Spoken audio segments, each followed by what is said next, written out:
Welcome to the very first tech edition of 2013. I am your host, JayzTwoCents, and with CES right around the corner next week, starting on Tuesday, I will of course be at CES bringing you some of the latest news regarding the brand new technology coming out in 2013.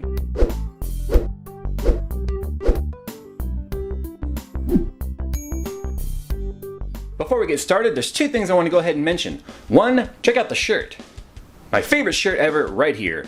I'm a Jason Voorhees fan, and if you're wondering what this shirt is, this is a Jason mask made up of all of the different weapons that he's used throughout all of the different movies of the entire Friday the 13th series. Best shirt ever. And secondly, right on the heels of my microphones for YouTube video, I decided instead of using my Yeti for this show, I'm going ahead and using the $4 microphone just to show you how well you can actually work with the audio at such a cheap price point. And not to mention I need to get the practice because this is what I'm going to be using to do the audio at CES. So I figured what would be more appropriate than bringing you a special pre-game edition of Tech Addiction where we talk about the most anticipated gadgets being unveiled at CES 2013. Okay, so getting things started, like I said we were going to during the intro, I am going to bring you the top 12 most anticipated gadgets at CES this year. One of the things that CES is really known for is its unveiling of brand new phone and TV technology. It always seems to be the main theme at CES, so get ready because the top 12 items I'm about to bring you are going to be mostly TV and phone related. But some of it's really cool, so please stick around and check it out. Coming in at number 1, we've got Samsung's brand new smart TV. It's got some features kind of like the Kinect where you can wave your hand to move around different menus, and it's also voice activated. You may have seen the iJustine commercial where she did a demonstration of this TV for Samsung. This could be kind of interesting though if you think about it, where if you don't have to use a remote control and it's all hand activated and voice activated, what would the arguments over the TV channel be like in your household? Things could definitely get interesting with this TV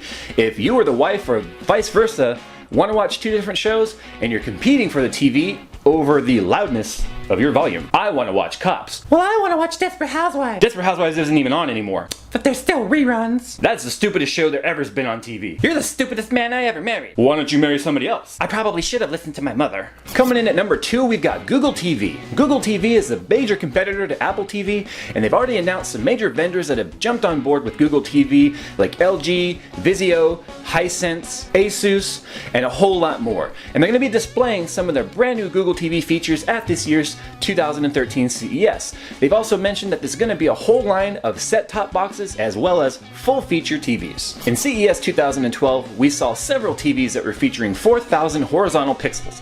But this year, since everyone's making the push for home theaters, we're going to see a whole lot of TVs here that are featuring that 4K or that 4000p horizontal picture rating. It's the highest definition standard right now available for TVs, but it's not going to be entirely mainstream until we start seeing more mainstream and more affordable displays at this pixel resolution, not to mention the lack of video players right now that are actually able to push this pixel resolution. But I have a feeling that 2013 and beyond, we're going to start seeing 1080p be the lowest standard available, and 720p is going to go right out the window. This is really exciting for all you high definition buffs because things are definitely going to be getting a whole lot more high definition, where you're going to have a hard time distinguishing between the TV and reality. So Samsung is planning on debuting a bendable LCD screen for their smartphones. They're tired of everybody complaining about broken glass when they drop their phones, so they're going to be showing us a phone at this year's CES where you can bend the screen and it won't crack whatsoever. This is not brand new technology. This was actually debuted a couple of years back, but it was more of a concept and it was too expensive for anybody to mass produce. But this year in Las Vegas, they're going to be showing you this screen in full, and I'm planning on bringing you some hands-on footage of this display at CES. Intel is best known for making its desktop and laptop processors and completely dominating the performance market when it comes to PCs. But Intel's really looking at branching out, being stuck in that box of desktop and laptop processors,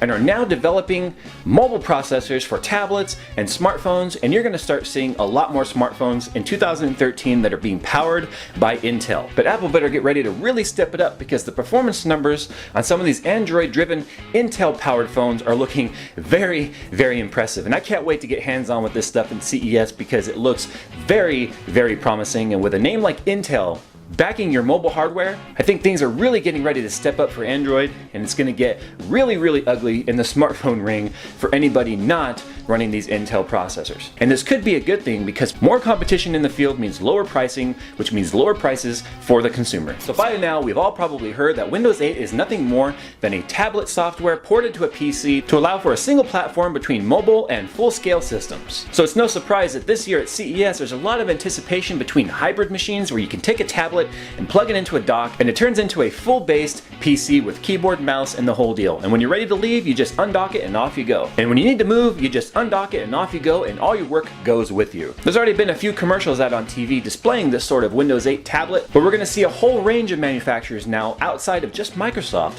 building tablets that run on Windows 8 and incorporate this sort of mobile full-scale operating system features. I'll be bringing you some hands-on footage of these particular devices this year at CES. I'm not a major fan of Windows 8 yet on the desktop because there are some problems and some driver compatibilities, but Windows 8 is definitely showing a whole lot of promise when it comes to the future, and I can't wait to see what kind of things Microsoft comes up with for their desktop systems. But in the meantime, I'm going to go ahead and hold off for Service Pack 1 because when it comes to brand new operating systems, I am just a big scaredy cat. Coming in at number 7 is the entire phablet craze. That's a phone tablet. Things like the Galaxy Note and the Galaxy Note 2. It seems that this craze just simply won't die, where people want to walk around with a giant 5.5-inch screen in their pocket. But it's kind of the best of both worlds. If you're not looking for a tablet, but you want to get more done on your phone and use it more like your laptop, or you just want more productivity on the go. So this year we're going to see a lot more phablet phones. I hate saying that word. It just feels weird to say phablet. Phablet. I will have a phablet, please. It sounds like some sort of a delicacy. I will have a phablet with ketchup. Sony is one of the tech giants this year at CES that are anticipated to bring you a few more phablet phones, and who knows where this is going to go in 2013, but it seems like the craze is just to walk around with the bigger and badder phone, and not just when it comes to performance, but the actual size of the phone. No, I'm just doing tech addiction right now, but I can talk. What's up? At the 2012 CES, HTC had unveiled the Droid DNA, which was the very first smartphone on the planet to feature a native 1080p screen. However, through all of 2012, none of the other major smartphone manufacturers seemed to follow suit, and it became the standard to introduce phones with 720p screens. Even the larger screens like the Galaxy S3 or the Note 2 were only featuring 720p screens. But some of the rumors for this year's CES are that companies like Sony and LG are going to be unveiling an entire line of 1080p native resolution smartphones. I'll be hands-on with that as well, and I'll be bringing you full reviews of phones that are coming out in 2013 from major manufacturers. The Nokia Lumia 920 is one of the first smartphones to feature wireless charging technology. And this year at CES, we're expecting a whole new line of products from all sorts of major manufacturers that are featuring native wireless charging technology. This is a really neat technology that I'm looking forward to, where you just take your phone and you set it down on a pad and it starts wirelessly charging. It can take a little bit longer to charge a phone in this method, but it's a lot more convenient to just set your phone down and have it charge rather than fumbling with cables or running to the other room because you only have one cable because you bought an iPhone 5 and it uses the damn lightning port and you had like 1,600 standard 30-pin connectors and none of them work, and you're too cheap to spend $30 on a 30-pin to lightning adapter because Apple's ripping us all off. Great. Thanks, Apple. Appreciate that. Coming in at number 10 for this year's CES most anticipated tech gadgets is the smart home. All of your devices, refrigerator, lights, air conditioner, heater, TVs, fireplace, phones, alarms, are all connected to a central server. Let's say you leave the house and you forget to turn off your heater. You can just log in and turn it off. That type of technology already exists, but companies like Google really want to take the home and turn it into an entirely wirelessly controlled giant super gadget. This is really cool technology. I've always loved the idea of a fully automated home, but I just don't know what that means for hackers, because right now people can hack your cell phone signals, they can hack your NFC credit cards, your garage clickers. It just really makes you wonder if how secure this type of technology could really be, because hackers today are really sophisticated, and now to get full access to everything in your home, they would simply just have to hack that system. So I think until something like this can really become mainstream, the security level of it really needs to be there. It's a little bit of a scary thought, but the convenience factor of it is very interesting. If I can get a hold of a rep at this year's CES, I'm definitely going to ask them what they think about the security factor of a 100% smart controlled home. Number 11 on the most anticipated tech gadgets of CES 2013 is the self-driving automobile. We already know companies like Google, again, Google's looking to fully automate your house. Now they want to fully automate your car, where the car will drive itself. Just like every futuristic movie that's ever come out, where the car's driving itself and you're sitting there having a conversation and everything is being done 100% by computer. Other giants like Toyota and Audi are going to be apparently unveiling their fully operational self-driving cars and are apparently going to be doing a demonstration. I'm going to do the best I can to get into this arena. Who knows how busy it's going to be, but I think it's very interesting to see what they come up with. We don't know yet what cars they've implemented this in. We don't know if they're going to be brand new concept cars or if they've taken a car like the Prius and retrofitted it with this brand new technology. But the idea of self-driving, fully automated cars is kind of neat, but you have to ask yourself what kind of amenities have to be, what kind of retrofits have to be done to the roads to accommodate this sort of thing. Not to mention, I don't know if I would fully trust my safety or the safety of my family to a fully automated self-driving car.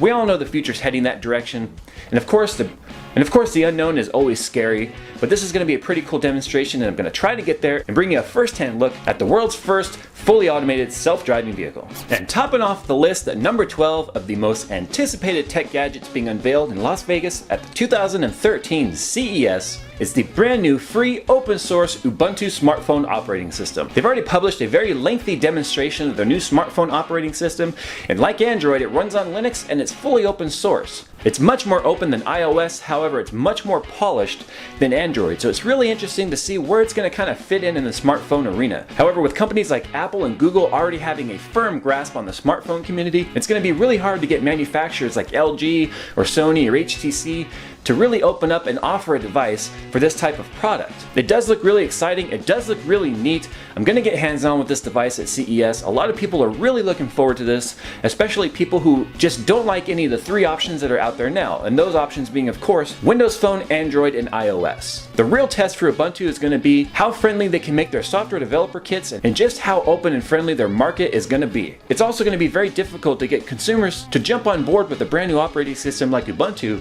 because there's not going to be very many apps in the App Store available for it. But just like Android came into the scene after iOS already had hundreds of thousands of apps in their market, and look at Android today. Android today has flourished, it's a full feature phone, and it definitely holds its own against iOS and all of the Apple fans. So if Ubuntu can get a consumer backing and they can get developers that are willing to develop apps and games and other sorts of cool interactions with the phone, who knows, maybe Ubuntu will be the phone that can finally come in and fill the gap between the three phones that we currently have today. So there you have it, the top 12 most anticipated gadgets being unveiled at the 2013 Consumer Electronics Show. I'm going to bring you as much information as I can regarding these devices. It's going to be 4 days of non-stop tech addiction, hands-on, gadget, brain boggling. It's gonna be 4 days of constant, mind-numbingly brand new gadget technology. I am not gonna know where to start.